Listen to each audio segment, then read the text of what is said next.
Halo sahabatku, kembali lagi di channel Cerita Momo. Pernah nggak sih kalian membayangkan, di hari yang seharusnya paling bahagia seumur hidup, tiba-tiba berubah menjadi mimpi buruk hanya dalam hitungan menit? Bayangkan, tepat setelah akad nikah selesai, saat kalian merasa jadi ratu sehari, tiba-tiba ada seorang wanita tua misterius yang mendekat dan berbisik dengan nada ketakutan. Pergi sekarang. Bawa keluargamu. Dan 10 menit kemudian, kamu menemukan fakta kalau suami dan mertuamu ternyata menyimpan rahasia yang sangat mengerikan. Wah, cerita kali ini dijamin bakal bikin kalian deg-degan, emosi, sekaligus puas banget sama endingnya. Tapi sebelum kita masuk ke ceritanya, yuk dukung channel ini dulu. Jangan lupa like video ini dan tekan tombol subscribe biar kalian gak ketinggalan cerita-cerita seru lainnya. Dan buat sahabat Momo yang setia, yuk absen dulu di kolom komentar. Tulis nama kalian, asal kota, dan ketik, hadir. Aku mau lihat nih, mana suaranya sahabat Momo dari seluruh Indonesia. Sudah siap? Tarik napas panjang, siapkan camilan kalian, dan mari kita masuk ke kisah. Akad berdarah dingin. Gemerlap lampu kristal yang menggantung di langit-langit ballroom Hotel Bintang 5 itu, seolah bersaing dengan binar kebahagiaan di mata Santi. Hari ini, ia resmi menjadi istri Revin, pria yang selama 2 tahun terakhir ini mengisi hari-harinya dengan kesempurnaan. Akad nikah baru saja usai dilaksanakan dengan hikmat dan lancar. Suara sah dari para saksi masih terngiang merdu di telinganya. Santi menatap pantulan dirinya di cermin kecil yang ia pegang. Riasan pengantin adat Sunda membuatnya tampak seperti seorang putri raja. Ia merasa menjadi wanita paling beruntung di dunia. Bagaimana tidak? Revin bukan hanya tampan dan mapan, tapi juga berasal dari keluarga yang sangat menyayanginya. Terutama Bu Linda, ibunda Revin. Sejak awal perkenalan, wanita parubaya itu selalu memperlakukan Santi dengan sangat manis, seolah Santi adalah anak kandungnya sendiri. Bahkan pesta pernikahan semewah ini, sebagian besar konsepnya diatur oleh Bu Linda yang ingin menantunya tampil paling bersinar.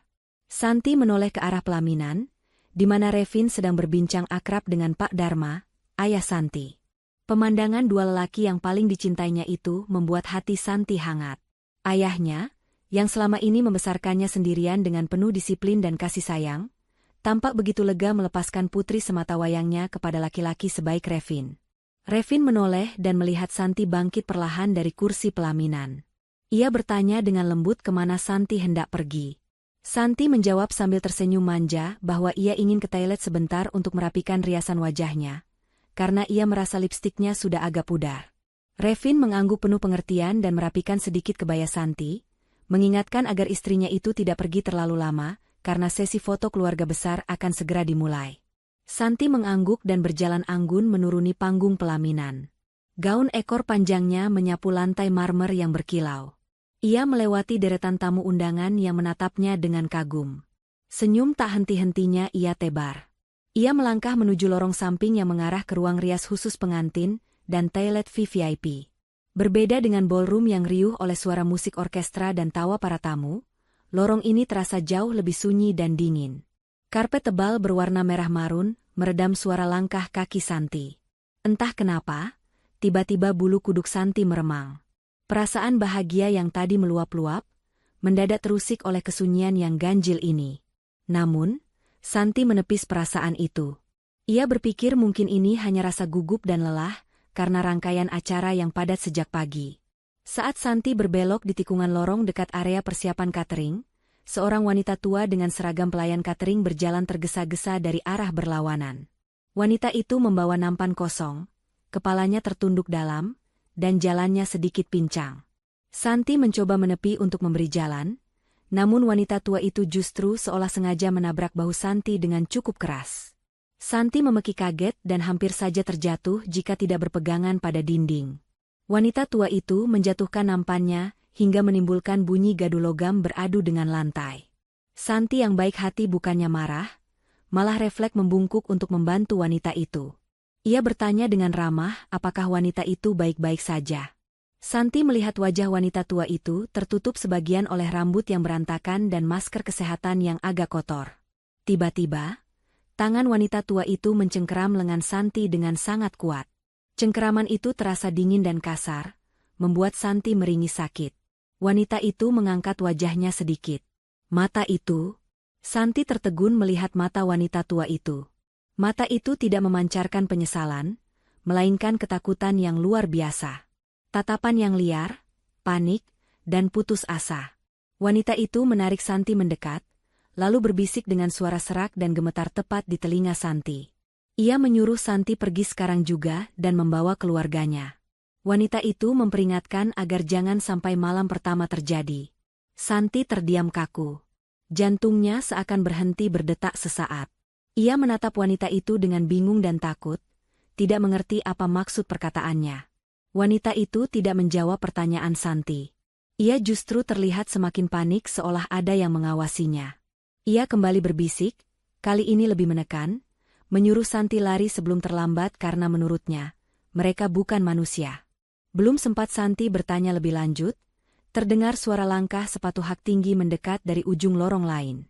Wanita tua itu tersentak kaget. Dengan kasar ia melepaskan cengkeramannya dari lengan Santi, memungut nampannya dengan gemetar, lalu berjalan cepat, hampir berlari, menghilang di balik pintu tangga darurat. Santi berdiri terpaku sendirian di tengah lorong yang sunyi. Napasnya mulai memburu. Kalimat wanita tua itu terngiang-ngiang di kepalanya seperti kaset rusak. Apa maksudnya? Apakah wanita itu orang gila yang menyusup jadi pelayan catering? Atau mungkin dia hanya ingin menakut-nakuti pengantin baru? Santi mencoba menenangkan dirinya. Ia mengusap lengannya yang tadi dicengkeram, masih terasa sedikit perih dan meninggalkan bekas merah samar. Suasana lorong yang tadinya hanya terasa sunyi, kini terasa mencekam. Lampu dinding yang temaram seolah menyembunyikan sesuatu. Dengan langkah ragu, Santi membatalkan niatnya ke toilet. Ia merasa tidak aman sendirian. Ia butuh ponselnya untuk menghubungi seseorang, mungkin sahabatnya, atau sekadar memastikan jam berapa sekarang untuk mengalihkan rasa takutnya. Ponselnya tertinggal di tas kecil yang ia taruh di ruang ganti pengantin, yang letaknya hanya beberapa meter di depan. Santi melangkah cepat menuju ruang ganti. Pikirannya berkecamuk. Logikanya mengatakan wanita tua itu pasti sakit jiwa, tapi nalurinya mengatakan ada bahaya yang mengintai. Di dalam ballroom sana, Revin dan Bu Linda menunggunya dengan senyum manis. Keluarga impiannya. Tidak mungkin ada yang salah dengan mereka.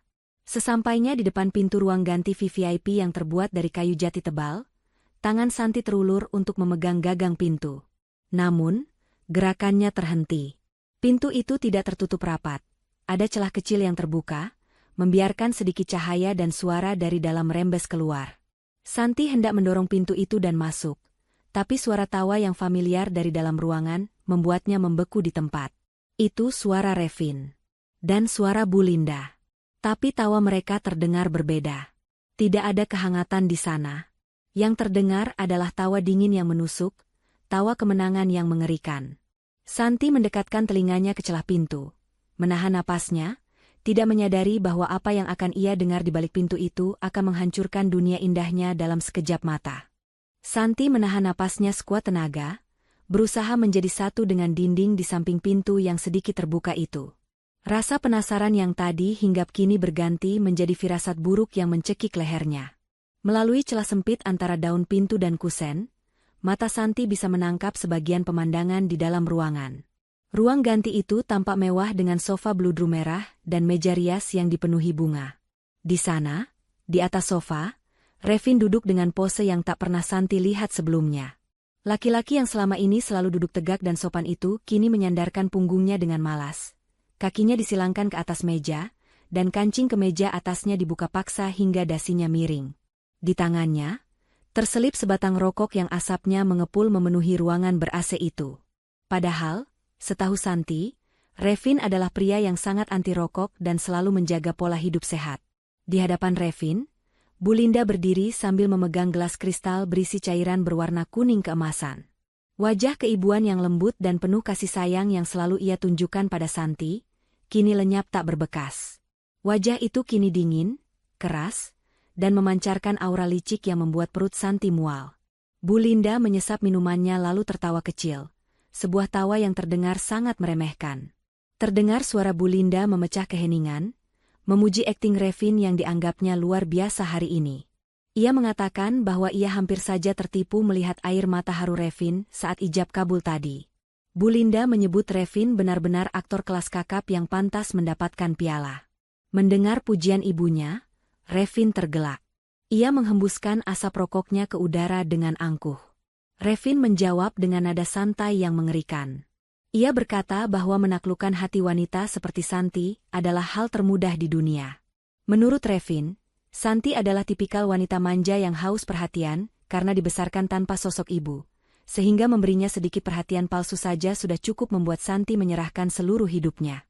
Revin menambahkan bahwa tatapan mata Santi yang penuh cinta itu justru membuatnya ingin muntah, karena ia harus menahan diri untuk tidak tertawa di depan penghulu. Santi merasa kakinya tidak lagi menapak di bumi. Setiap kata yang keluar dari mulut suaminya bagaikan belati yang menancap langsung ke jantungnya, mencabik-cabik rasa percaya yang telah ia bangun selama 2 tahun ini. Air mata mulai menggenang di pelupuk matanya. Namun ia membekap mulutnya sendiri dengan tangan yang gemetar hebat agar isak tangisnya tidak terdengar. Percakapan di dalam ruangan itu berlanjut ke topik yang lebih mengerikan. Bu Linda meletakkan gelasnya dengan kasar di meja. Ia mengingatkan Revin untuk tidak terlena dengan kemenangannya. Bu Linda menegaskan bahwa tujuan utama mereka belum tercapai sepenuhnya. Pernikahan ini hanyalah kunci pembuka gerbang harta karun. Bu Linda bertanya dengan nada mendesak tentang kapan Santi akan menandatangani dokumen pengalihan aset dan kuasa rekening yang sudah disiapkan oleh notaris bayaran mereka. Revin mematikan rokoknya dengan menekannya kuat-kuat ke asbak. Ia menenangkan ibunya, mengatakan bahwa rencananya Santi akan menandatangani dokumen itu besok pagi dengan alasan administrasi penggabungan harta. Revin sangat yakin Santi tidak akan membacanya, karena istrinya itu terlalu percaya padanya. Revin menjamin begitu tanda tangan itu dibubuhkan, seluruh aset warisan dari mendiang ibu Santi, termasuk tanah, saham perusahaan, dan deposito bernilai miliaran rupiah, akan sah berpindah ke tangan mereka. Bu Linda tersenyum puas, namun senyum itu lebih mirip seringai serigala yang siap menerkam domba. Ia kemudian berbisik dengan nada yang lebih rendah namun cukup jelas terdengar oleh Santi yang menempelkan telinganya di celah pintu. Bu Linda bertanya tentang rencana selanjutnya setelah aset berpindah tangan. Ia tidak ingin mengurus sampah terlalu lama. Ia menyarankan agar nasib Santi dibuat sama seperti Tania, istri Revin 3 tahun lalu. Kecelakaan tunggal di jalan tol, atau mungkin keracunan makanan yang terlihat alami. Mendengar nama Tania disebut, darah Santi berdesir hebat. Ingatannya langsung melayang pada wanita tua di lorong tadi. Wanita itu bukan orang gila. Wanita itu mencoba menyelamatkannya. Jadi, Tania adalah korban sebelumnya? Jadi, kecelakaan, yang dimaksud adalah pembunuhan terencana? Tubuh Santi gemetar semakin hebat, hingga ia harus berpegangan pada dinding agar tidak ambruk. Revin tampak berpikir sejenak, lalu menyetujui usulan ibunya. Ia berkata bahwa menyingkirkan Santi harus dilakukan dengan sangat hati-hati dan rapi. Masalah terbesarnya adalah Pak Dharma, ayah Santi. Revin tahu bahwa Pak Dharma bukan orang sembarangan meski terlihat seperti pensiunan biasa. Revin memperingatkan ibunya bahwa jika Pak Dharma mencium gelagat busuk sedikit saja, mereka bisa tamak. Oleh karena itu, skenario kematian Santi harus benar-benar sempurna, seolah-olah takdir Tuhan yang tidak bisa ditolak, sehingga Pak Dharma tidak punya alasan untuk menyelidiki mereka. Bu Linda mengangguk setuju. Ia menambahkan bahwa setelah Santi pergi, mereka bisa memeras Pak Dharma yang sedang berduka dengan alasan utang piutang fiktif yang ditinggalkan putrinya. Bu Linda tertawa lagi, membayangkan betapa banyaknya uang yang akan mereka raup dari keluarga ini. Bagi mereka, Santi dan ayahnya hanyalah sapi perah yang siap disembelih setelah susunya habis. Dunia Santi runtuh seketika.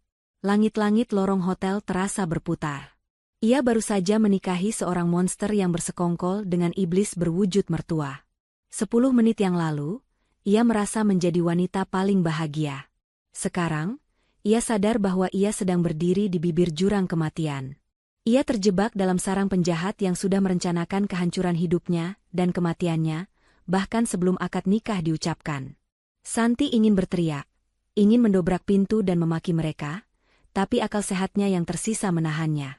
Jika ia masuk sekarang, ia tidak punya bukti. Ia hanya akan menjadi korban konyol yang dibungkam selamanya di ruangan itu. Mereka bisa saja membunuhnya saat itu juga dan mengarang cerita bahwa ia terpeleset di kamar mandi. Santi mundur perlahan, langkah demi langkah, berusaha tidak menimbulkan suara sedikitpun.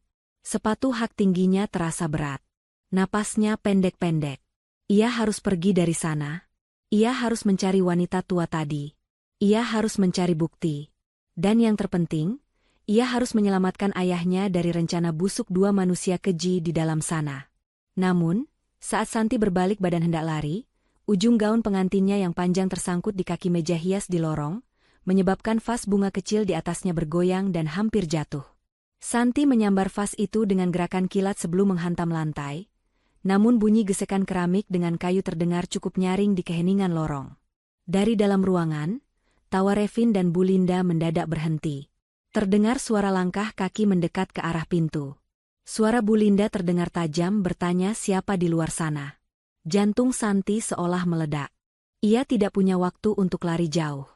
Pintu di depannya mulai bergerak membuka lebih lebar. Suara gagang pintu yang ditekan ke bawah terdengar, bagaikan letusan pistol di telinga Santi.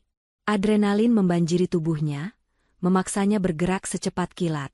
Dengan menahan napas dan menjinjing gaun pengantinnya yang berat, Santi melompat ke balik sebuah pilar besar yang tertutup tirai beludru tebal, hanya berjarak 2 meter dari pintu ruang ganti. Ia menekan tubuhnya rapat-rapat ke dinding, memejamkan mata, dan berdoa dalam hati agar Tuhan melindunginya sekali ini saja. Pintu terbuka lebar. Aroma parfum Revin yang maskulin namun, kini terasa memuakan tercium, hingga ke tempat persembunyian Santi. Terdengar langkah kaki Bu Linda keluar ke lorong. Hening sejenak. Santi bisa membayangkan wanita itu sedang menoleh ke kanan dan ke kiri, matanya yang tajam memindai setiap sudut lorong yang remang-remang. Gak ada siapa-siapa, Vin, suara Bu Linda terdengar datar, namun masih menyeratkan kecurigaan. Mungkin cuma tikus atau angin yang menyenggol vas bunga. Tapi periksa CCTV lorong ini nanti, ibu nggak mau ambil risiko. Ah, ibu terlalu paranoid, sahut Revin dari dalam ruangan dengan nada malas. Ayo cepat selesaikan minumnya. Kita harus kembali ke panggung sandiwara itu sebelum ayah mertuaku yang sok pahlawan itu curiga anaknya hilang. Pintu kembali tertutup rapat. Bunyi kunci diputar terdengar kemudian. Santi merosot lemas. Kakinya gemetar hebat hingga ia hampir tidak sanggup berdiri. Namun, ia tahu ia tidak boleh berlama-lama di sini.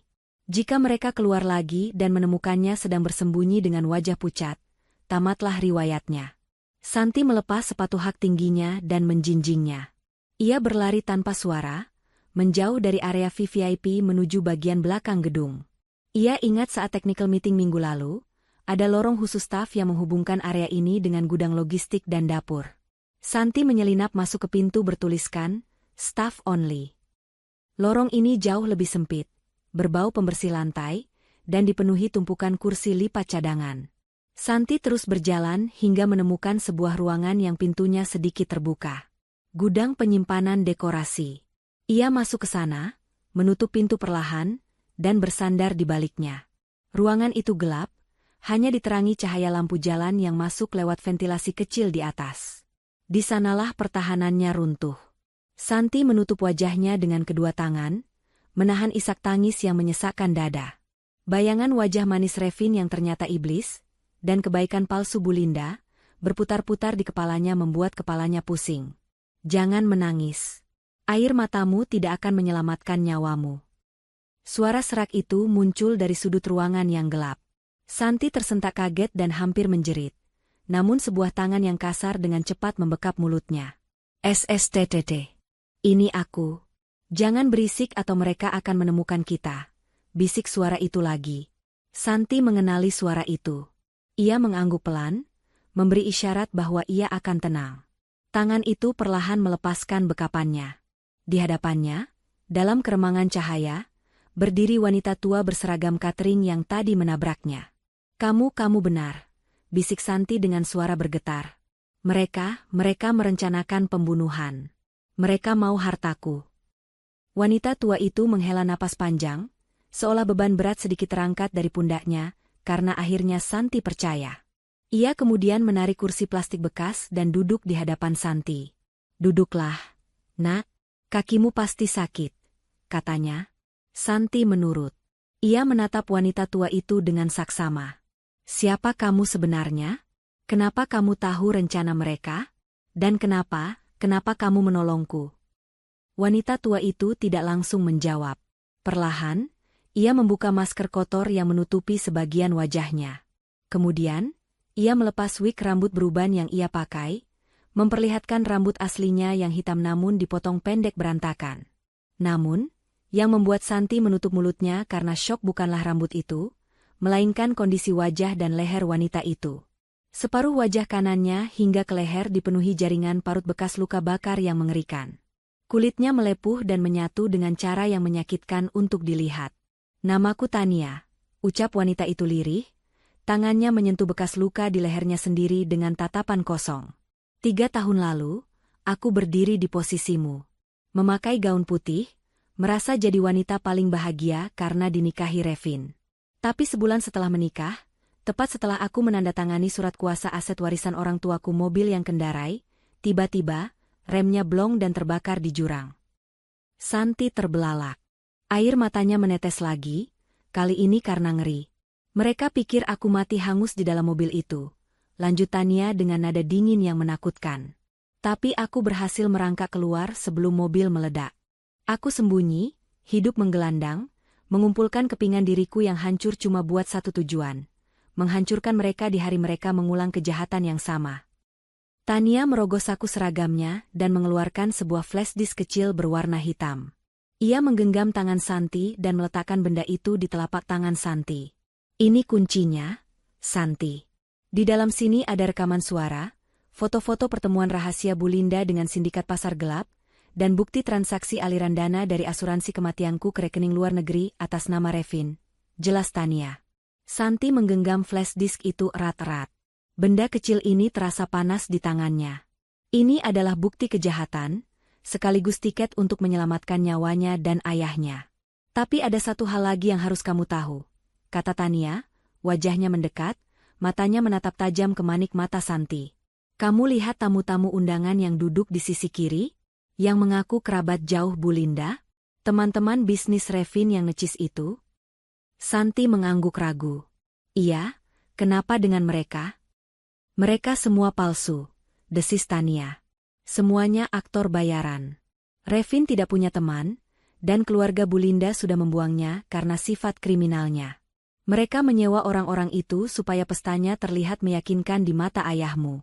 Bahkan, notaris yang akan datang nanti malam juga palsu. Ini bukan pernikahan, Santi. Ini panggung teater kriminal terbesar yang pernah ada. Kenyataan itu menghantam Santi lebih keras daripada sebelumnya. Jadi selama ini ia sendirian? Dikelilingi oleh ratusan orang asing yang dibayar untuk tersenyum padanya sementara nyawanya dipertaruhkan? Terus aku harus apa, Mbak Tania? Tanya Santi putus asa. Aku mau lari. Aku mau ajak papa pulang sekarang juga. Jangan, cegah Tania tegas. Kalau kamu lari sekarang, mereka akan panik dan nekat. Ingat, ayahmu ada di tengah-tengah mereka. Kalau Bu Linda merasa terancam, dia punya orang-orang yang siap membereskan masalah di tempat. Ayahmu bisa celaka. Lalu aku harus bagaimana? Tania tersenyum tipis, senyum yang penuh dengan dendam yang telah diperam lama. Kamu harus kembali ke sana. Hapus air matamu, perbaiki bedakmu. Jadilah aktris yang lebih hebat dari suamimu. Buat mereka merasa menang sampai mereka lengah. Dan saat waktunya tepat, kita ledakkan panggung sandiwara mereka. Santi menelan ludah. Ia menatap flash disk di tangannya, lalu beralih menatap wajah hancur Tania. Ketakutan di hati Santi perlahan berubah menjadi kemarahan. Kemarahan yang membara. Ia bukan hanya korban. Dia adalah putri Pak Dharma. Dia punya darah pejuang. Baik, ucap Santi sambil berdiri dan memasang kembali sepatunya. Ia menyeka air matanya dengan punggung tangan. Aku akan kembali ke neraka itu. Tapi kali ini, aku yang akan memegang kendali apinya. Santi menarik napas dalam-dalam, mengisi paru-parunya yang terasa sesak dengan udara gudang yang pengap namun memberinya kekuatan baru. Ia mengeluarkan bedak padat dan lipstik dari saku tersembunyi di balik lapisan gaunnya, kebiasaan kecil yang dulu sering ditertawakan teman-temannya, tapi kini menyelamatkannya. Dengan tangan yang sudah tidak lagi gemetar, ia memulas ulang wajahnya. Menutupi jejak air mata, menyamarkan pucat karena ketakutan, dan melukis kembali topeng, pengantin wanita paling bahagia. Ingat, bisik Tania dari kegelapan, matanya bersinar tajam mengawasi transformasi Santi. Jangan percaya siapapun di luar sana kecuali ayahmu. Jika Revin menyentuhmu, tahan rasa jijikmu. Jangan sampai otot wajahmu berkedut sedikitpun. Mereka ahli membaca ekspresi. Santi mengangguk mantap. Ia menyelipkan flash disk pemberian Tania ke dalam branya, tempat paling aman yang bisa ia pikirkan saat ini, karena tas tangannya tertinggal di ruang ganti. Aku siap, Mbak. Kita ketemu lagi nanti. Aku akan selalu ada di dekatmu, menjadi bayangan yang tidak mereka sadari. Jawab Tania sambil mengenakan kembali masker dan wignya, kembali menjadi wanita tua renta yang rapuh. Santi membuka pintu gudang perlahan, memastikan lorong staf sepi, lalu melangkah keluar. Ia berjalan kembali menyusuri lorong panjang menuju ballroom. Setiap langkahnya kini terasa berbeda. Jika tadi ia berjalan sebagai domba yang digiring ke pembantaian, kini ia berjalan sebagai serigala yang menyamar menjadi domba. Saat ia mencapai ujung lorong yang terhubung dengan ballroom, hiruk-pikuk pesta langsung menyambutnya. Musik jazz ringan mengalun, gelas-gelas berdenting, dan tawa para tamu terdengar membahana. Di tengah kemewahan itu, Santi melihat Revin sedang berdiri gelisah di dekat meja prasmanan, matanya liar mencari-cari. Saat melihat kemunculan Santi, wajah tegang Revin seketika berubah menjadi senyum lega yang manis, terlalu manis. Revin bergegas menghampiri Santi, setengah berlari. Sayang, astaga, aku khawatir banget. Kamu dari mana saja? Katanya cuma sebentar ke toilet. Tanyanya dengan nada cemas yang dibuat-buat, tangannya langsung merangkul pinggang Santi posesif. Santi merasakan dorongan kuat untuk menepis tangan itu, tapi ia menahannya. Sebaliknya, ia menyandarkan kepalanya manja di bahu Revin. Maaf ya, Mas. Tadi antreannya panjang banget di toilet tamu, toilet VVIP airnya mati. Terus aku ketemu teman lama di lorong, jadi ngobrol sebentar deh. Revin menatap mata Santi lekat-lekat, mencari kebohongan. Teman lama? Siapa? Itu loh, si Dini teman SMA. Dia cuma mampir sebentar ngasih selamat terus buru-buru pulang karena anaknya sakit. Jawab Santi lancar tanpa berkedip. Kebohongan itu meluncur begitu saja dari mulutnya. Kecurigaan di mata Revin perlahan memudar. Ia tersenyum lagi, lalu mencium kening Santi. Ciuman yang dulu selalu membuat hati Santi berdesir, kini terasa dingin dan menjijikan, seperti sentuhan ular berbisa. Ya sudah, yuk kita balik ke pelaminan. Mama sudah nungguin dari tadi, katanya kangen sama menantu kesayangannya. Mereka berjalan beriringan menuju pelaminan. Di sana, Bu Linda sudah duduk dengan anggun. Saat melihat Santi, ia langsung berdiri dan merentangkan tangannya. Aduh, anak ibu cantik sekali. Kemana aja sih sayang? Ibu sampai deg-degan lo kamu hilang. Santi menyambut pelukan itu. Ia bisa mencium aroma parfum mahal yang sama dengan yang ia cium dari celah pintu ruang ganti tadi, aroma pengkhianatan. Saat Bu Linda memeluknya erat, Santi merasakan tubuh wanita itu kaku, tidak sehangat pelukan seorang ibu. Maaf ya, Bu. Tadi ada sedikit masalah teknis di toilet, kata Santi sambil melepaskan pelukan dan tersenyum lebar. Oh iya, Bu. Tadi aku sempat lihat dekorasi di depan, bagus banget ya. Ibu memang paling jago kalau soal selera. Pujian itu membuat Bu Linda tersenyum lebar, matanya menyipit senang. Egonya yang besar adalah kelemahan utamanya, pikir Santi. Iya dong, kan ini pesta pernikahan pangeran dan putri ibu. Semuanya harus sempurna. Nggak boleh ada cacat sedikitpun. Cacat seperti Tania yang kalian buang? Batin Santi berteriak, namun bibirnya tetap tersenyum. Mereka kembali duduk di kursi pelaminan. Sesi foto keluarga dimulai. Kilatan lampu kamera menyilaukan mata. Santi berpose, tersenyum, dan bergandengan tangan dengan para pembunuh ini. Di dalam hatinya, ia menghitung detik. Setiap detik yang berlalu adalah satu langkah lebih dekat menuju konfrontasi, atau kematiannya. Dari sudut matanya, Santi memperhatikan para tamu undangan di barisan VIP. Sesuai kata Tania, mereka tampak aneh. Ada sekelompok pria berjas mahal yang tertawa terlalu keras, tapi mata mereka tidak ikut tertawa. Ada ibu-ibu sosialita yang perhiasannya terlihat terlalu mencolok tapi gerak-geriknya canggung saat memegang gelas wine. Mereka semua aktor. Panggung sandiwara ini benar-benar megah dan mengerikan. Tiba-tiba, seorang pelayan pria datang membawakan nampan berisi air mineral. Saat Santi mengambil gelasnya, ia melihat pelayan itu memberikan kode mata ke arah Bu Linda. Kode yang sangat halus, hampir tak terlihat, tapi Santi yang kini waspada bisa menangkapnya. Bu Linda mengangguk kecil. "Minum dulu, sayang.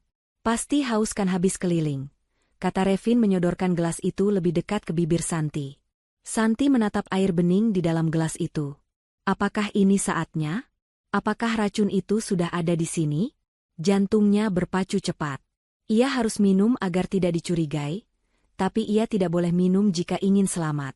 "Nanti aja mas, aku belum haus," tolak Santi halus. "Sedikit aja, biar bibir kamu gak kering pas di foto nanti," desak Revin, nadanya sedikit memaksa. Gelas itu kini sudah menyentuh bibir bawah Santi. Santi memutar otak. Tiba-tiba, ia melihat seorang anak kecil, anak salah satu tamu, asli, dari pihak ayahnya, berlari naik ke panggung pelaminan hendak memberikan bunga. Adek manis," seru Santi sambil sengaja menyenggol tangan Revin dengan siku saat ia berpura-pura antusias menyambut anak itu. Piar. Gelas itu jatuh ke lantai, pecah berkeping-keping. Airnya tumpah membasahi karpet merah dan sedikit mengenai sepatu mengkilap Revin. Suasana hening sejenak. Revin menatap pecahan gelas itu dengan rahang mengeras. Kekecewaan dan kemarahan terpancar jelas di wajahnya sedetik sebelum ia menutupinya lagi dengan senyum palsu. "UPS. Maaf mas. Aku kaget ada adek kecil ini," kata Santi dengan wajah bersalah yang sempurna. Bu Linda menatap tajam ke arah Santi, lalu ke pecahan gelas. Matanya menyipit penuh selidik. Insting kriminalnya mulai bekerja. Santi membalas tatapan itu dengan wajah polos dan bingung, seolah tidak mengerti kenapa mertuanya terlihat semarah itu hanya karena gelas pecah.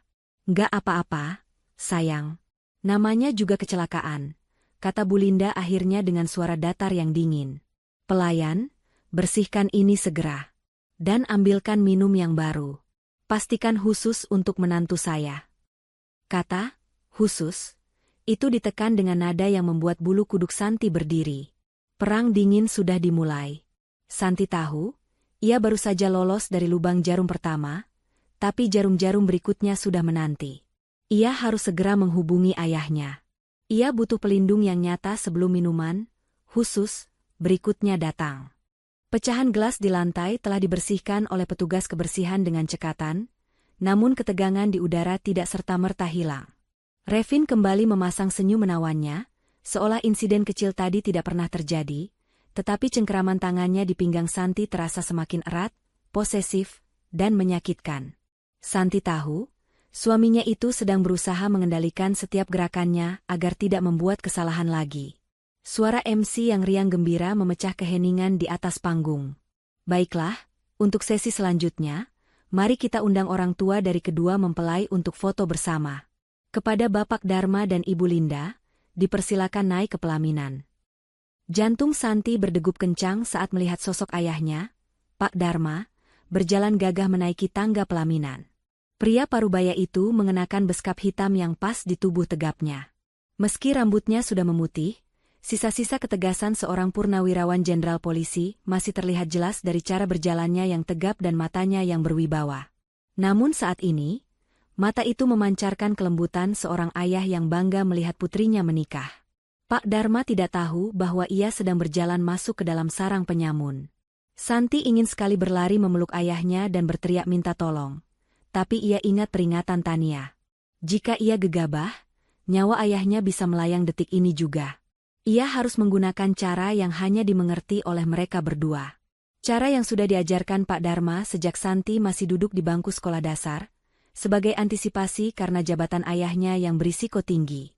Saat Pak Dharma sampai di sampingnya, Santi langsung menghambur memeluk ayahnya. Itu terlihat seperti pelukan rindu seorang anak yang manja, sebuah pemandangan yang wajar di pesta pernikahan. Namun, di balik punggung tegap ayahnya, jari-jari tangan kanan Santi mulai bergerak. Ia menekan bahu ayahnya dengan pola irama tertentu. 3 ketukan cepat. 3 ketukan lambat dengan tekanan kuat. Dan 3 ketukan cepat lagi. Tuk, tuk, tuk, tuk, tuk, tuk, tuk, tuk, tuk. SOS. Itu adalah kode merah. Kode bahaya tingkat tertinggi yang berarti, aku dalam bahaya maut.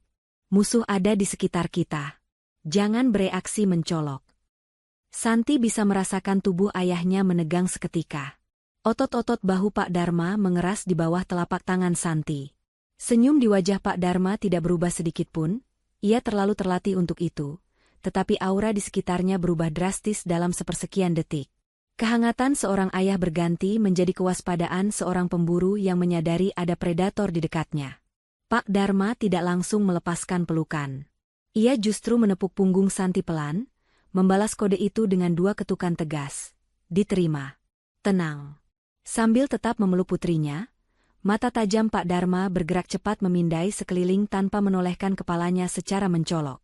Ia melihat Revin yang berdiri terlalu dekat dengan posisi siaga, melihat Bu Linda yang tersenyum kaku dengan mata yang tidak berkedip mengawasi tangan Santi, dan melihat para tamu VIP di barisan depan yang posisi duduknya lebih mirip formasi pengawal daripada tamu pesta. Insting intelijennya langsung bekerja. Ia menyadari ada yang tidak beres. Gestur tubuh para tamu itu, tonjolan samar di balik jas beberapa pria berbadan tegap di sudut ruangan, semuanya masuk dalam radar analisisnya. Papa. Bisik Santi lirih, nyaris tak terdengar, suaranya tercekat menahan tangis. Papa di sini, balas Pak Dharma dengan bisikan yang sangat pelan namun penuh otoritas. Lanjutkan senyummu. Ikuti permainan mereka sampai Papa kasih kode. Momen emosional itu dirusak oleh suara Bu Linda yang melengking dibuat-buat. Aduh, Pak Dharma, jangan dimonopoli dong pengantinnya. Kita kan harus foto bareng formasi lengkap. Sini, Pak. Berdiri di samping saya. Bu Linda menarik lengan Pak Dharma dengan paksa, memisahkan ayah dan anak itu. Ada kilatan kekhawatiran di mata Bu Linda. Rupanya wanita licik itu cukup peka melihat pelukan yang berlangsung beberapa detik lebih lama dari yang seharusnya. Revin segera menarik pinggang Santi kembali ke sisinya. Kali ini jarinya menekan pinggang Santi cukup keras, sebuah peringatan tanpa suara. Senyum, sayang. Ayahmu kelihatan bahagia banget tuh, bisik Revin di telinga Santi dengan nada mengancam. Fotografer mulai mengatur gaya.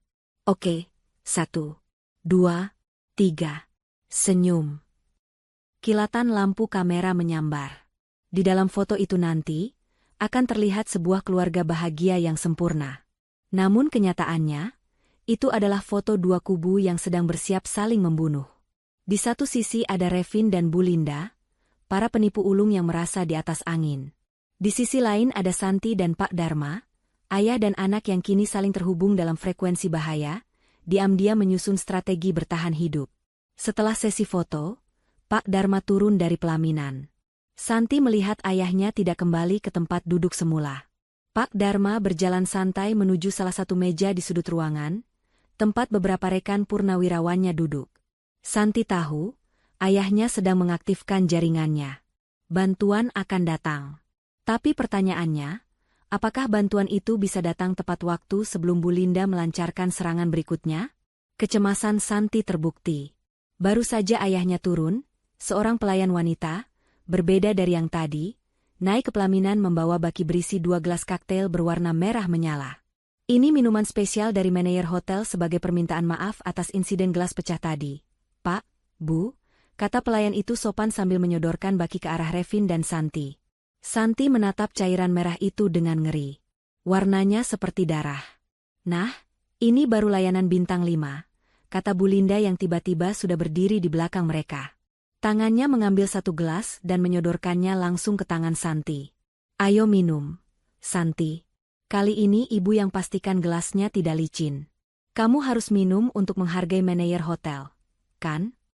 Mata Bu Linda menatap tajam, seolah berkata, minum atau ayahmu yang akan celaka. Santi menerima gelas dingin itu. Tangannya sedikit gemetar. Ia melirik ke arah ayahnya di kejauhan yang sedang sibuk mengetik sesuatu di ponselnya. Santi sendirian lagi di atas panggung ini. Ia tidak bisa menjatuhkan gelas lagi, itu akan terlalu mencurigakan. Ia harus memutar otak lebih keras. Gelas di tangannya terasa berat, seberat nyawanya sendiri yang kini berada di ujung tanduk. Santi menatap cairan merah di dalam gelas kristal itu. Gelembung-gelembung kecil naik ke permukaan, tampak menggoda namun mematikan. Bu Linda berdiri hanya setengah langkah di sampingnya. Tatapannya tidak lepas sedetik pun, seperti elang yang mengawasi mangsanya. Revin di sebelahnya juga sudah memegang gelasnya sendiri, tersenyum lebar ke arah para tamu seolah sedang bersulang untuk kebahagiaan abadi, padahal ia sedang menunggu momen kematian istrinya. Ayo sayang, diminum. Gak enak dilihat tamu kalau kita bengong terus, desak Revin sambil menyenggol pelan lengan Santi. Otak Santi berputar cepat.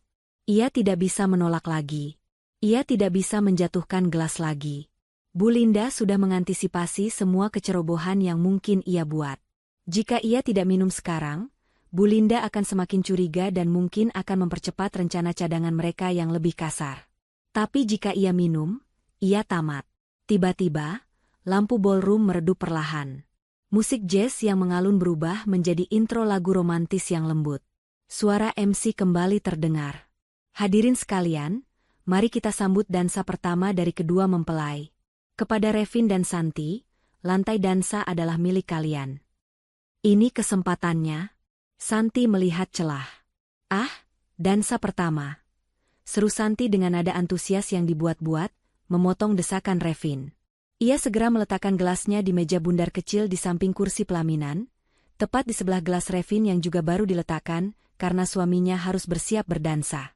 Posisi kedua gelas itu berdekatan. Sangat dekat. Ayo, Mas. Ini lagu kesukaan kita, kan? Santi menarik tangan Revin, memaksanya bangkit berdiri dan menjauh dari meja.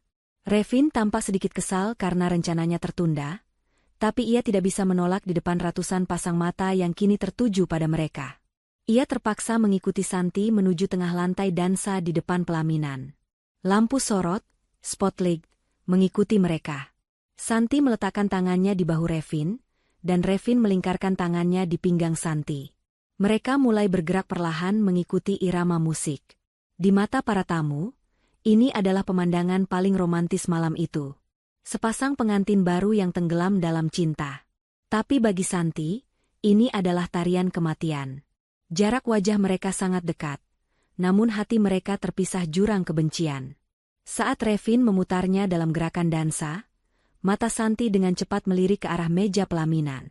Bu Linda tampak sedang sibuk berbisik dengan salah satu tamu VIP, berbadan tegap di sisi panggung. Perhatiannya teralihkan sebentar dari gelas-gelas itu.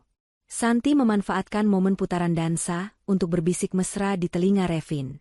Mas, aku haus banget habis dansa ini. Janji ya kita langsung minum bareng sampai habis. Revin tersenyum miring, merasa rencananya berjalan mulus kembali. Tentu, sayang. Apa sih yang gak buat kamu? Lagu berakhir. Tepuk tangan riuh membahana. Santi dan Revin membungkuk hormat kepada para tamu. Dengan napas yang sedikit terengah karena dansa dan ketegangan, mereka berjalan kembali ke kursi pelaminan. Saat itulah Santi melakukan manuvernya. Ia berjalan sedikit lebih cepat mendahului Revin. Saat sampai di meja kecil tadi, ia berpura-pura tersandung sedikit pada karpet tebal. Tubuhnya oleng ke arah meja. Tangan kirinya dengan cepat dan cekatan menukar posisi kedua gelas yang isinya terlihat identik itu. Gerakan itu sangat cepat, tertutup oleh tubuhnya sendiri dan keremangan lampu yang belum sepenuhnya terang kembali. Revin yang berjalan di belakangnya sigap menahan tubuh Santi agar tidak jatuh. Hati-hati, sayang. Kamu kenapa sih ceroboh banget hari ini? Omelnya pelan. Maaf, Mas. High heelsnya bikin pegal, jawab Santi sambil menegakkan tubuh. Jantungnya berdegup kencang, takut ada yang melihat aksinya. Ia melirik Bu Linda. Wanita tua itu masih berdiri di posisi yang sama, baru saja selesai berbicara dengan pria tegap tadi, dan kini berbalik menatap mereka. Bu Linda tidak melihat pertukaran gelas itu. Nah, sekarang minum, perintah Bu Linda yang tiba-tiba sudah mendekat lagi. Segar lo, biar mood kamu bagus lagi. Revin mengambil gelas yang ada di sisi kanannya. Gelas yang ia pikir miliknya, tapi sebenarnya adalah gelas yang tadinya disiapkan untuk Santi. Santi dengan tenang mengambil gelas satu lagi, gelas yang ia tahu aman karena itu milik Revin yang asli. "Cheers," ajak Santi sambil mengangkat gelasnya, menantang takdir. "Cheers," jawab Revin sambil menyeringai. Mereka mendentingkan gelas. Ting! Suara kristal beradu terdengar begitu jernih. Santi menempelkan bibir gelas ke mulutnya, meminum sedikit cairan itu. Manis. Aman. Revin, dengan penuh percaya diri bahwa ia akan segera menjadi duda kaya raya, menenggak minumannya dalam beberapa teguk besar. Bu Linda tersenyum lebar, senyum kemenangan yang prematur. Ia mengira racun itu kini sedang mengalir di darah menantunya. Padahal, racun itu sedang menjalar di tubuh putra kesayangannya sendiri.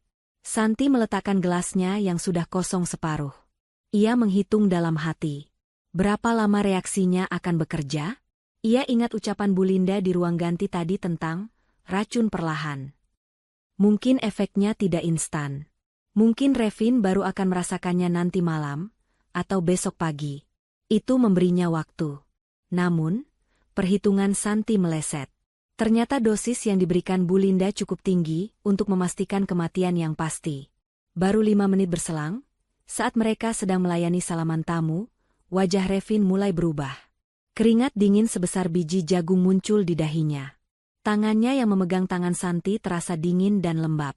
"Vin, kamu kenapa? Kok pucat?" tanya Bu Linda yang menyadari perubahan putranya lebih dulu. Revin memegang perutnya. "Nggak tahu, Bu. Tiba-tiba perutku kram banget.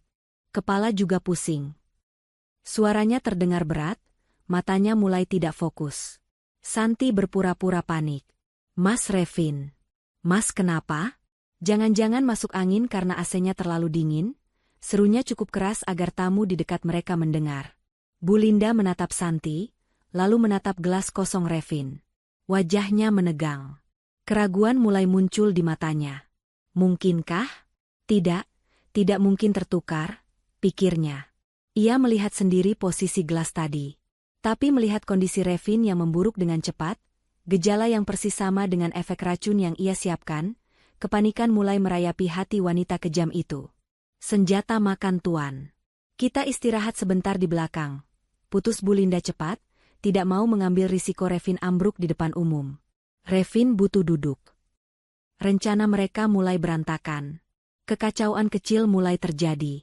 Dan di kejauhan, Santi melihat Pak Dharma menutup teleponnya dan mengangguk pelan ke arahnya.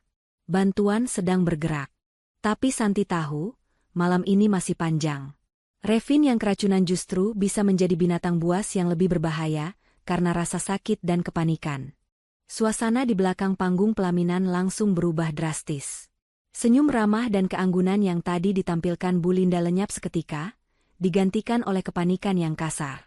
Ia memapah Revin yang kini berjalan sempoyongan menuju ruang istirahat VVIP, ruang yang sama tempat Santi mendengar rencana busuk mereka sebelumnya. Santi mengikuti di belakang, pura-pura cemas, padahal otaknya sedang merekam setiap detik kehancuran musuhnya. Begitu pintu ruang VVIP tertutup, Bu Linda langsung mendudukkan Revin di sofa. "Kamu kenapa, Vin? Apa yang kamu rasakan?" tanyanya dengan nada tinggi. Tangannya menepuk-nepuk pipi putranya yang mulai dingin. "Perutku sakit banget, Bu." Seperti terbakar, rintih Revin sambil memegangi perutnya.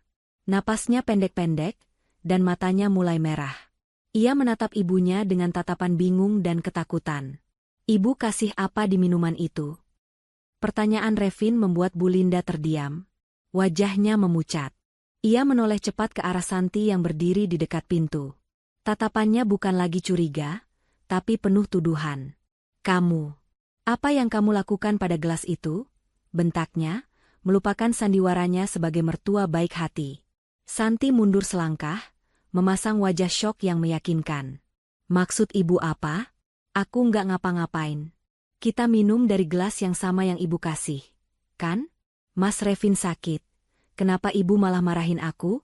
Harusnya kita panggil dokter."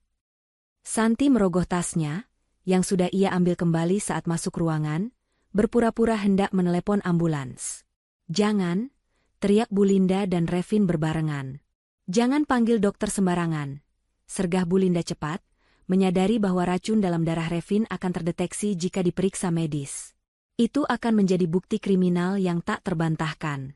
Revin cuma butuh istirahat. Dia punya mak kronis. Revin mengangguk lemah, meski keringat terus mengucur. Ia tahu ibunya benar. Memanggil dokter sama saja bunuh diri. Ia harus menahan sakit ini. Namun, situasi ini membuat Bu Linda semakin nekat. Waktu mereka semakin sempit. Kondisi Revin yang memburuk membuat rencana kecelakaan untuk Santi nanti malam menjadi mustahil dilakukan oleh Revin sendiri. Mereka harus mengamankan aset itu sekarang juga, sebelum Revin pingsan atau mati konyol karena racun buatannya sendiri. Tiba-tiba pintu ruangan diketuk. Seorang pria parubaya dengan setelan jas rapi masuk membawa tas dokumen kulit. Itu adalah notaris bayaran mereka. Maaf mengganggu, Bu Linda. Sesuai jadwal, dokumennya sudah siap, kata pria itu tanpa mempedulikan kondisi Revin yang terlihat sekarat. Baginya, tugas adalah tugas, bayaran adalah bayaran. Bu Linda menyambar dokumen itu. Matanya berkilat gila. Ia tidak peduli lagi dengan basa-basi. Ia menarik tangan Santi dengan kasar, menyeretnya mendekat ke meja. Tanda tangan sekarang, perintah Bu Linda, suaranya mendesis seperti ular. Tidak ada lagi panggilan, sayang, atau anakku. Santi menatap tumpukan kertas di depannya. Judul dokumen itu tertulis, Perjanjian Pengalihan Hak dan Kuasa Penuh. Di bawahnya tertera daftar aset yang sangat familiar. Sertifikat tanah warisan ibunya di Menteng, saham mayoritas perusahaan ayahnya, hingga deposito pribadi Santi. Nilainya ratusan miliar. Tapi Bu, Mas Revin lagi sakit begini, masa kita ngurusin dokumen? Nanti saja setelah resepsi selesai, tolak Santi, mencoba menarik tangannya. Tanda tangan, bentak Revin tiba-tiba. Tenaganya entah dari mana muncul kembali, karena didorong oleh keserakahan. Ia mencengkeram pergelangan tangan Santi dengan kuat, hingga kuku-kukunya menancap di kulit. Ini cuma formalitas biar pestanya nggak dibubarkan. Ada masalah administrasi gedung yang harus diselesaikan pakai jaminan asetmu. Cepat atau ayahmu yang di luar sana kami habisi sekarang. Ancaman itu keluar juga. Terang-terangan. Tanpa tedeng aling-aling. Santi menatap mata suaminya. Tidak ada cinta di sana. Hanya ada nafsu akan uang dan rasa sakit fisik yang membuatnya semakin beringas. Revin bukan lagi pangeran tampan yang ia nikahi pagi tadi. Ia adalah monster yang sedang sekarat dan putus asa. Kalian mengancam papaku? Tanya Santi pelan, suaranya mulai berubah dingin. Sandiwara gadis polos mulai ia tanggalkan perlahan. Kami tidak mengancam, kami berjanji, sahut Bu Linda sambil mengeluarkan ponselnya. Ia menunjukkan layar CCTV yang terhubung ke ponselnya. Di layar itu, terlihat Pak Dharma sedang duduk sendirian di meja, dan di belakangnya, dua orang pria berbadan besar, aktor bayaran yang sebenarnya preman, berdiri sangat dekat, seolah siap menyerang kapan saja. Satu telepon dari ibu, leher ayahmu patah. Darah Santi mendidih melihat pemandangan di layar itu. Tapi ia ingat kode dari ayahnya. Tenang. Ia harus percaya pada ayahnya. Pak Dharma bukan orang tua lemah. Dua preman itu mungkin tidak sadar siapa yang sedang mereka awasi. Baik, kata Santi akhirnya, berpura-pura menyerah. Aku tanda tangan. Tapi tolong jangan sakiti papa. Bu Linda tersenyum puas, merasa menang. Ia menyodorkan pulpen mahal ke tangan Santi. Anak pintar. Tanda tangan di sini, dan di sini. Jangan coba-coba memalsukan tanda tangan.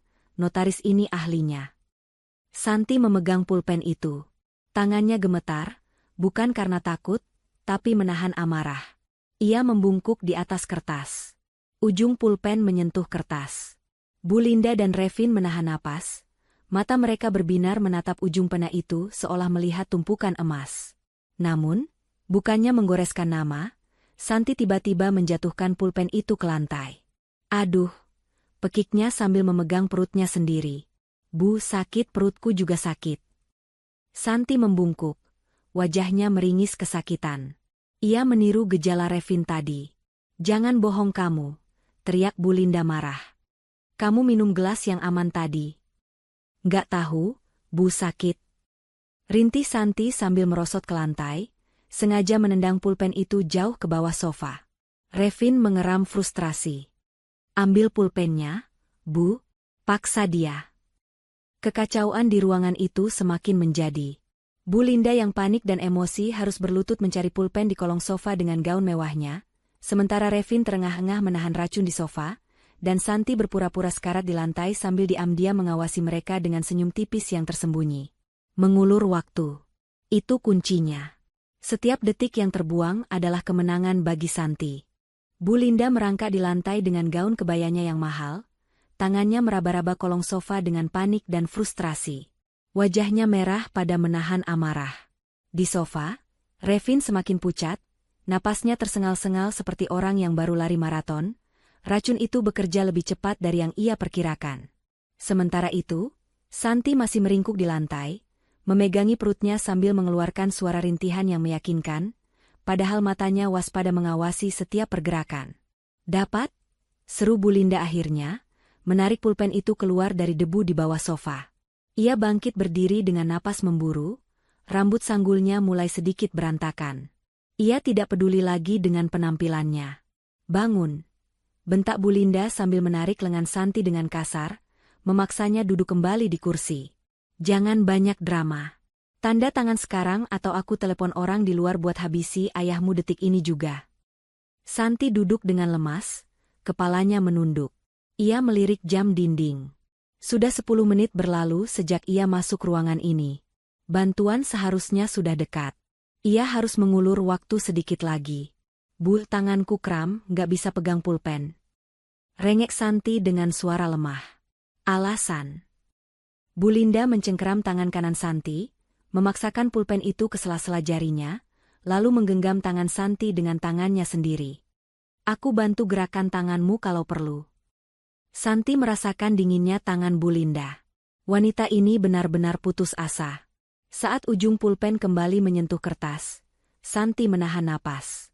Ia tidak boleh membubuhkan tanda tangannya. Satu goresan saja bisa menjadi bencana hukum yang rumit di kemudian hari. Tiba-tiba, Santi melihat botol air mineral di meja rias di sampingnya. Minum, aku butuh minum, leherku tercekik. Ucap Santi serak. Revin. Kasih dia air. Perintah Bu Linda tanpa melepaskan cengkeramannya pada tangan Santi. Revin dengan susah payah meraih botol air itu dan melemparkannya ke pangkuan Santi. Cepat minum dan tanda tangan, bodoh, makinya. Santi membuka tutup botol itu dengan tangan kirinya yang gemetar. Namun, bukannya meminumnya, dengan gerakan canggung yang disengaja, ia menumpahkan air itu. Biur. Air membasahi gaunnya, meja, dan yang paling penting, membasahi dokumen-dokumen itu. Tinta pada kertas perjanjian yang belum ditandatangani itu melebar terkena air. Kertasnya menjadi basah dan keriting. Kamu? Jerit Bu Linda histeris. Ia melepaskan tangan Santi dan berusaha menyelamatkan dokumen-dokumen itu dengan mengelapnya menggunakan tisu, tapi percuma. Kertas-kertas itu rusak parah. Dasar wanita sialan. Bu Linda kehilangan kendali. Ia mengangkat tangannya dan menjambak rambut Santi dengan kuat, menarik kepala Santi ke belakang hingga Santi mendongak menatap wajah bengis mertuanya. Kamu sengaja, kan? Kamu tahu semuanya, kan? Santi tidak lagi berpura-pura sakit. Ia berhenti merintih. Wajah polos dan manjanya lenyap seketika, digantikan oleh tatapan dingin yang menusuk, persis seperti tatapan seorang jenderal yang sedang menginterogasi musuh. Sudut bibirnya terangkat membentuk senyum miring yang menakutkan. Kalau iya, kenapa? Tantang Santi dengan suara tenang yang membuat ruangan itu mendadak hening mencekam. Ibu pikir aku bodoh? Ibu pikir aku nggak tahu kalau minuman Revin itu beracun? Ibu pikir aku nggak dengar rencana busuk kalian di ruangan ini 1 jam yang lalu. Pengakuan itu menghantam Bu Linda dan Revin seperti petir.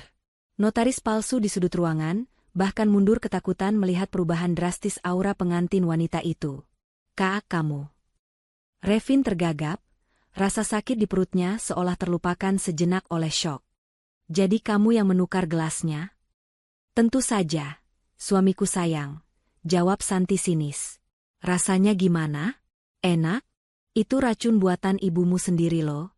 Spesial buat menantu tersayang katanya. Bu Linda gemetar karena marah dan takut. Rahasianya terbongkar. Ia semakin mempererat jambakannya di rambut Santi. Berani-beraninya kamu. Kalau kamu tahu semuanya, berarti kamu juga tahu nyawa ayahmu ada di tangan kami. Aku akan perintahkan mereka membunuhnya sekarang. Bu Linda melepaskan rambut Santi dan dengan tangan gemetar meraih ponselnya. Ia menekan tombol panggilan cepat ke kepala preman di luar. Halo. Habisi orang tua itu seka. Belum selesai Bu Linda bicara, terdengar suara keributan dari ponselnya. Bukan suara, siap bos, melainkan suara pukulan, teriakan kesakitan, dan bunyi benda jatuh. Aarg. Tolong. Ampun pak. Suara preman itu terdengar panik di seberang telepon. Lalu, suara di telepon berubah.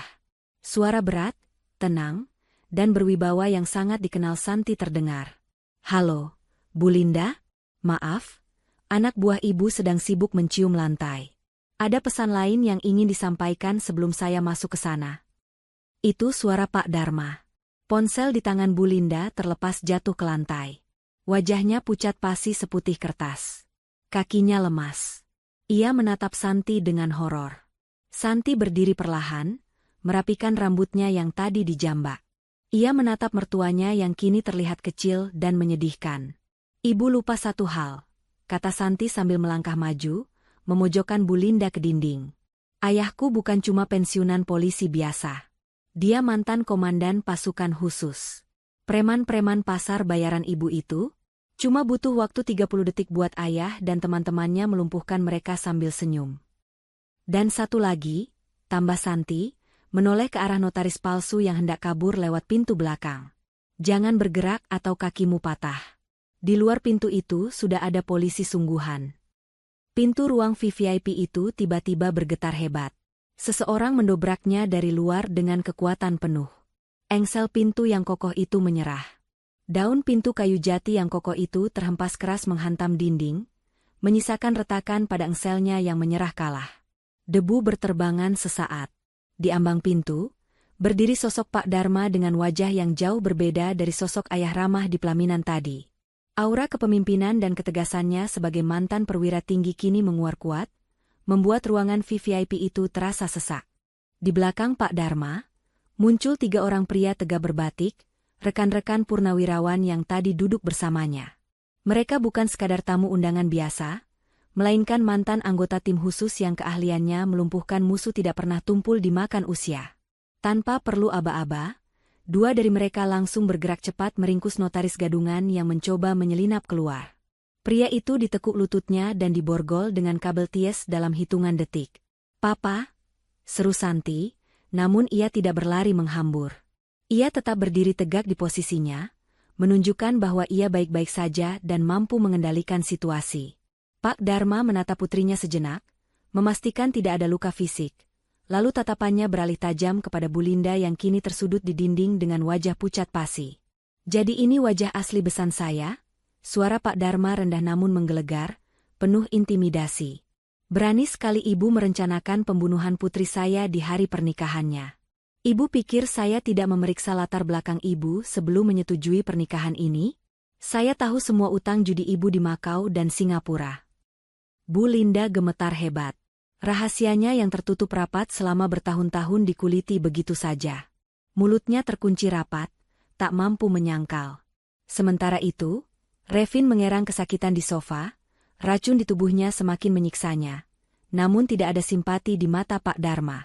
Bawa mereka keluar, perintah Pak Dharma kepada rekan-rekannya. "Jangan lewat pintu belakang. Kita lewat depan. Biar semua orang melihat siapa mereka sebenarnya." "Tapi Pak, perut saya," rintih Revin memohon belas kasihan. "Jalan atau diseret? Pilihanmu," jawab salah satu rekan Pak Dharma dingin sambil menarik kerah kemeja Revin, memaksanya berdiri meski sempoyongan. Rombongan itu bergerak keluar dari ruang VVIP menuju ballroom utama.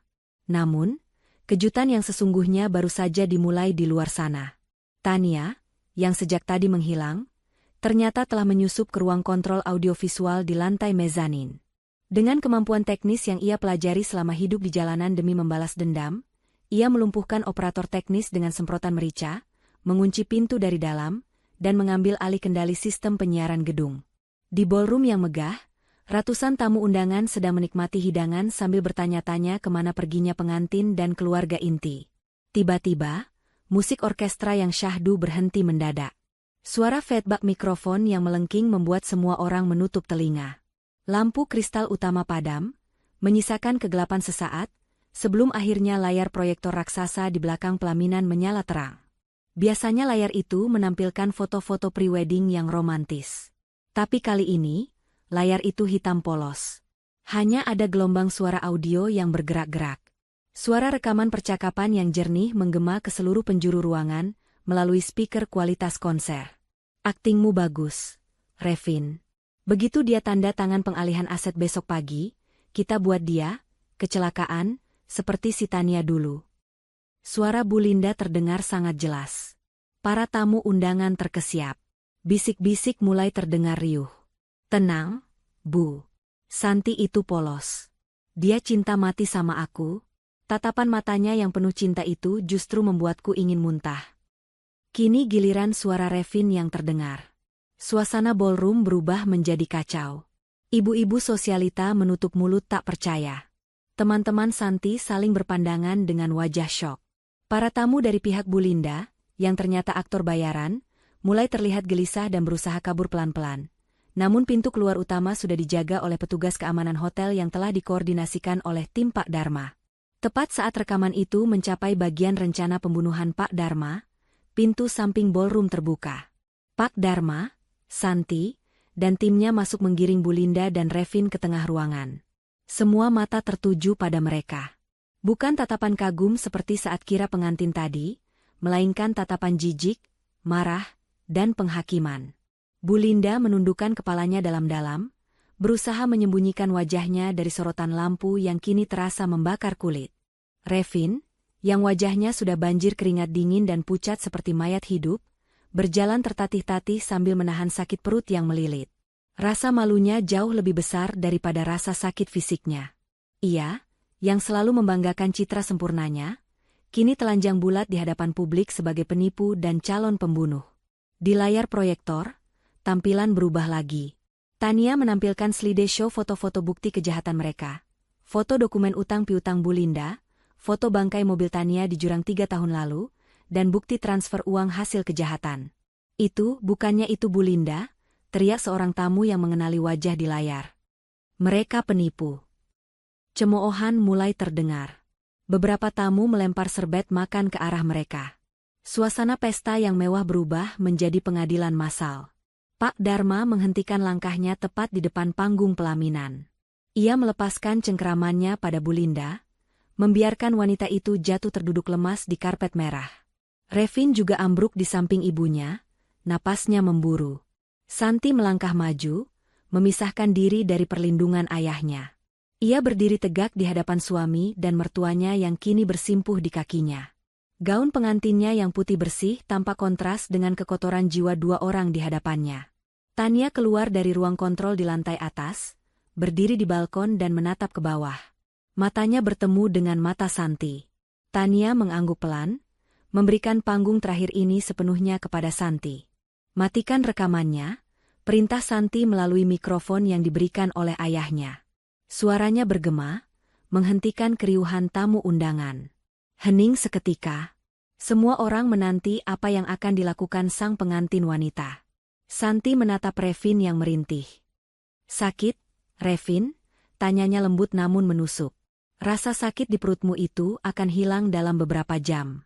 Tapi rasa malu ini, jejak digital kejahatan kalian yang didengar ratusan orang ini, itu akan abadi selamanya.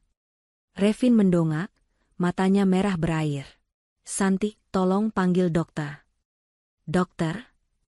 Santi tertawa kecil, tawa yang hampa tanpa emosi. Kenapa harus panggil dokter? Bukankah ibu bilang kamu cuma sakit, Mak? Santi berbalik menghadap para tamu undangan. Wajahnya tenang, memancarkan wibawa yang luar biasa, mewarisi darah jenderal dari ayahnya. Ia siap memberikan pukulan terakhir untuk mengakhiri sandiwara ini dengan sempurna. Santi memegang mikrofon itu dengan mantap, sorot matanya menyapu seluruh ruangan yang hening. Ratusan pasang mata menatapnya dengan campuran rasa ngeri dan kagum. Di kakinya, Revin masih mengerang kesakitan, sementara Bu Linda tampak seperti tikus yang terpojok. Matanya liar mencari celah untuk kabur dari penghakiman massal ini. Hadirin sekalian, suara Santi terdengar jernih dan berwibawa, memecah kesunyian ballroom. Maaf jika pesta ini berantakan dan selera makan Anda terganggu. Tapi, anggap saja ini adalah hidangan penutup yang paling istimewa, sebuah kebenaran. Santi melangkah mendekati Revin. Ia berjongkok perlahan, mensejajarkan wajahnya dengan suaminya yang sedang sekarat karena racun dan rasa malu. Dengan gerakan tenang, Santi menarik tangan kiri Revin. Bukan untuk menghiburnya, melainkan untuk melucuti cincin kawin emas bertahta berlian yang baru beberapa jam lalu melingkar di jari pria itu. Santi berdiri kembali, mengangkat cincin itu tinggi-tinggi, lalu dengan jijik melemparnya ke lantai hingga berdenting nyaring. Cincin itu menggelinding dan berhenti tepat di ujung sepatu Bu Linda. Revin, Bu Linda, ucap Santi, senyum miring tersungging di bibirnya. Kalian begitu terobsesi dengan harta warisan ibuku, bukan? Kalian begitu bernafsu menandatangani dokumen apapun tanpa membacanya, asalkan itu berhubungan dengan uang. Santi merogoh saku tersembunyi di balik gaun pengantinnya, mengeluarkan secari kertas yang berbeda dari dokumen yang tadi dibasahi air. Ini adalah dokumen asli yang sudah ia siapkan jauh-jauh hari atas saran tim hukum ayahnya, sebuah langkah antisipasi yang ternyata menyelamatkan hidupnya. Kalian lupa satu hal. Saat pemberkatan nikah tadi pagi, kalian menandatangani perjanjian pranikah yang diselipkan oleh pengacara ayahku di antara tumpukan berkas administrasi KUA. Karena kesombongan dan kemalasan kalian membaca, kalian melewatkan pasal 18. Santi membuka kertas itu dan membacakannya dengan lantang. Pasal 18. Jika salah satu pihak terbukti melakukan tindak pidana berat, penipuan, atau upaya pembunuhan terhadap pasangannya, maka pernikahan dianggap batal demi hukum, dan pihak yang bersalah wajib membayar ganti rugi material dan imaterial sebesar 10 kali lipat dari total biaya pesta pernikahan ini, serta menyerahkan seluruh aset pribadi mereka sebagai jaminan. Wajah Bu Linda yang pucat kini berubah menjadi abu-abu. Ia mengerti hukum. Ia tahu artinya ini. Jadi, lanjut Santi dengan nada kemenangan yang dingin. Rumah mewah ibu, mobil-mobil koleksi Revin, dan sisa uang haram di rekening kalian mulai detik ini, secara hukum sedang dalam proses penyitaan untuk ganti rugi saya. Kalian bukan hanya akan membusuk di penjara, tapi kalian akan masuk ke sana sebagai gelandangan yang miskin. Tidak, teriak Revin histeris. Keputusasaan membuatnya nekat. Didorong oleh amarah yang meledak, ia menyambar pisau pemotong kue panjang yang tergeletak di meja sampingnya. Dengan sisa tenaga terakhir, ia menerjang ke arah Santi, mengarahkan pisau itu ke perut istrinya. Mati kau! Para tamu menjerit ngeri. Pak Dharma hendak bergerak, tapi jaraknya terlalu jauh 2 langkah. Namun, Santi tidak bergeming. Ia sudah siap. Pelajaran bela diri bertahun-tahun dari ayahnya bukan sekadar hiasan. Saat Revin mengayunkan pisau dengan gerakan yang melemah karena racun, Santi dengan tenang menangkis pergelangan tangan Revin, memutarnya ke belakang punggung, dan menendang lipatan lutut suaminya dengan tumit high heelsnya. Krak! Revin menjerit kesakitan saat lengannya terkunci dan tubuhnya terbanting keras ke lantai. Wajahnya mencium karpet tepat di bawah kaki Santi. Pisau itu terlempar jauh. Sakit, Revin? Bisik Santi dingin, sedikit membungkuk. Tidak sesakit hati Tania dan wanita-wanita lain yang kalian bunuh. Melihat anaknya lumpuh, Bu Linda mengambil kesempatan dalam kekacauan itu. Ia mengangkat gaunnya dan berlari kencang menuju pintu dapur di sisi kiri panggung, berharap bisa kabur lewat pintu belakang. Minggir! Minggir semua! Teriak Bu Linda histeris, mendorong seorang pelayan hingga jatuh. Namun, langkahnya terhenti mendadak di ambang pintu dapur. Sesosok tubuh menghalangi jalannya. Tania berdiri di sana, masih mengenakan seragam cateringnya, tangan kanannya memegang panci su besar yang masih panas, dan tangan kirinya memegang masker wajah yang sudah ia lepas sepenuhnya. Wajah hancur Tania terpampang jelas di bawah lampu terang. Mau kemana, mantan mertuaku sayang? Tanya Tania dengan suara serak yang menakutkan. Bu Linda mundur ketakutan. Kakinya gemetar melihat hantu masa lalunya berdiri nyata di hadapannya. Thea, Tania, kamu, Kejutan, desis Tania. Ia maju selangkah. Bu Linda mundur hingga punggungnya menabrak dinding. Polisi berseragam lengkap yang dipanggil Pak Dharma, akhirnya menyerbu masuk dari pintu utama dan pintu samping. Langsung mengepung area pelaminan dan dapur. Dua petugas langsung memborgol Revin yang masih mengerang di lantai. Dua petugas lain meringkus Bu Linda yang sudah pasrah di depan Tania. Saat Bu Linda digiring melewati Santi, wanita tua itu menatap menantunya dengan tatapan penuh kebencian dan kebingungan. Kenapa? Kenapa kamu bisa tahu semuanya? Santi menatap lurus ke mata Bu Linda. Karena keserakahan ibu membuat ibu tuli.